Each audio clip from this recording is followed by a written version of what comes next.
All right, this one is more Tom is the worst stuff. I didn't really have any purpose for any of these slides today. Um, so yeah, here's some of the other stuff. We'll just leave this up for Tom at least. Tom, super rich, from East Egg. He's old money, but he's a huge jerk who's a racist, and he's an adulterer. And that's some of the big stuff. So that gives us somewhat of an idea of what's going on here. Beyond that, they do, of course, go through the Valley of Ashes. This is the reason that I'm bringing up, of course, all this stuff, because Myrtle and George Wilson are the ones that are at the bottom end of this, the ones that are part of that bottom 90%, whereas, again, uh, Tom Buchanan is definitely a one percenter. In fact, he's probably a top 100th of a one percenter. So that's kind of what we're seeing here. From there, let me kind of go back to this now. Let me get my Tom slide up. Yeah. So yeah, that's kind of what we're seeing here. One of the big things I want you to get out of this is that Tom really values power. And that's why he is interested in Myrtle. Because, for instance, if we actually go to that chapter, let me see. Oh, sorry, I'm too far in my book right now.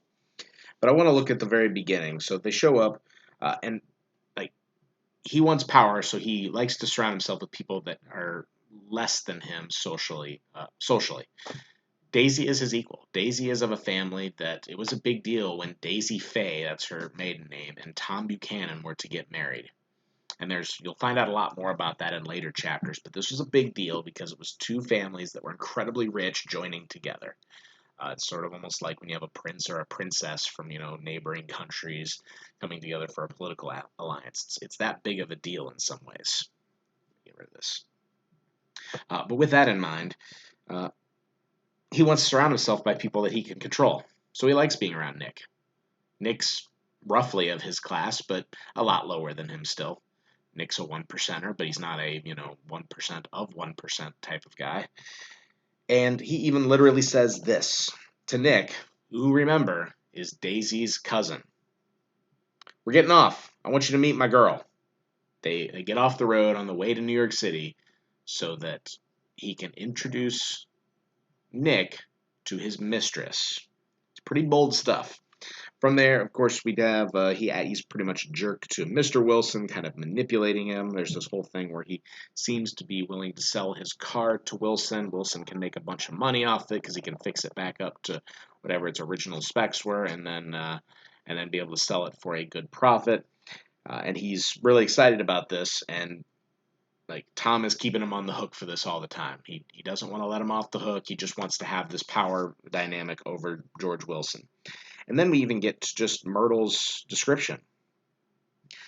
Then I heard footsteps on the stairs, and in the moment, the thickish figure of a woman blocked out the light from the office door. She was in the middle 30s and faintly stout.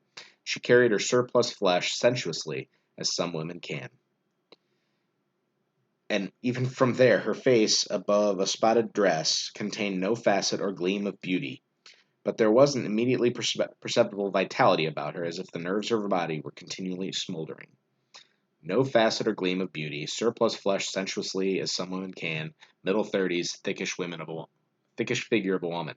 Now, there's nothing necessarily wrong with any of this description of Myrtle. It doesn't make her out to be like this completely ugly, unattractive person, but she's not Daisy.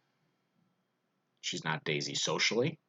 She's not Daisy as far as probably intellect. She's certainly not Daisy as far as her attractiveness. So, what is it that Tom is getting out of this? It's that he feels special. She looks up to him in a way that Daisy never will because Daisy is his equal.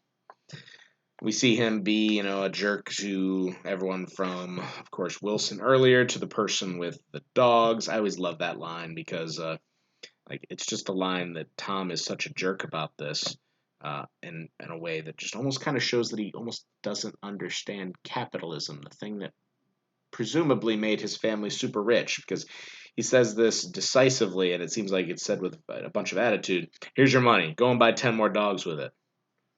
Yeah, that's how capitalism works. You sell things for profit so you can buy more things, so you can sell more things for more profit. It just seems like he's just throwing attitude at some guy who's making money, when he's, again, a 0.1 percenter or 0.01 percenter.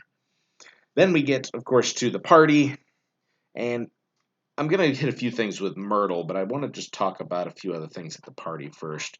Again, they pretty much keep their affair going on with Nick right there. Um, Nick's basically reading this book seemingly while they're having their tryst, and that's when people start showing up. And before they show up, I do want to mention one thing about something that Myrtle says.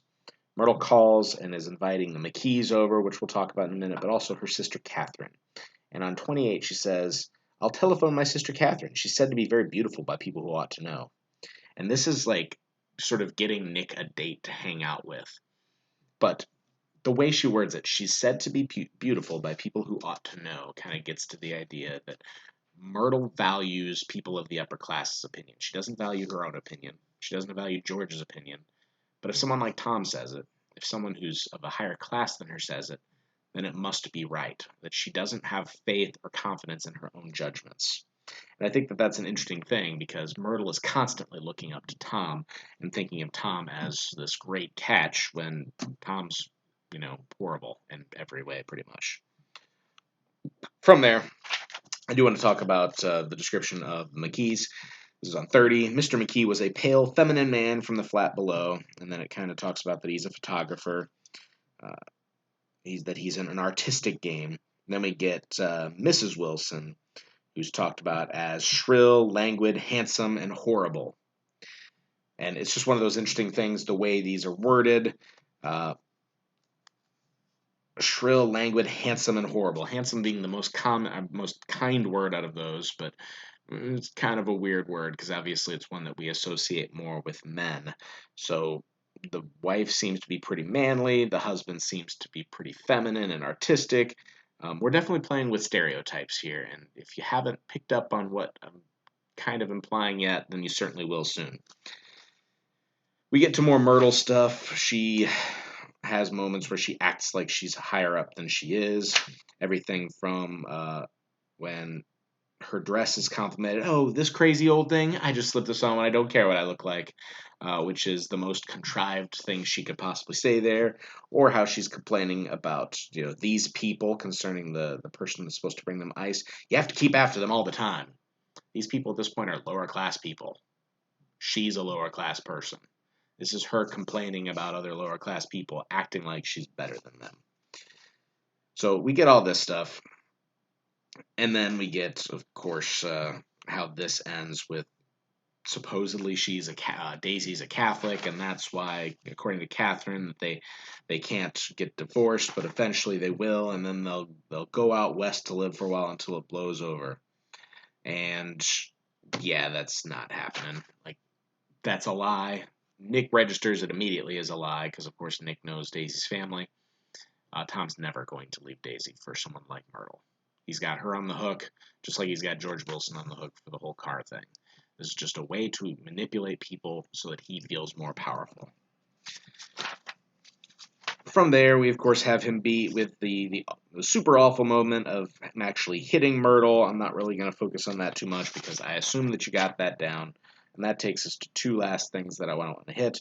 One of those is on page 32, and this is the Rumors of Gatsby. Rumors of Gatsby is going to be one of those things I want you to pay attention to in this chapter as well as next week's readings, because it's just one of those fun little things to kind of look at, like what is true and what is false about this, because they do a really good job of building up the mystery of Gatsby in these first few chapters. I forget if it's 3 or 4 that we meet him. I think it is this chapter 3, but like we're 2 chapters into a 9-chapter book, and we've only seen Gatsby from afar and heard a couple faint references to him. That's on purpose. So here it's that he's a nephew or a cousin of Kaiser Wilhelm, which would be the leader of Germany during World War I. So again, Gatsby rumors, always fun.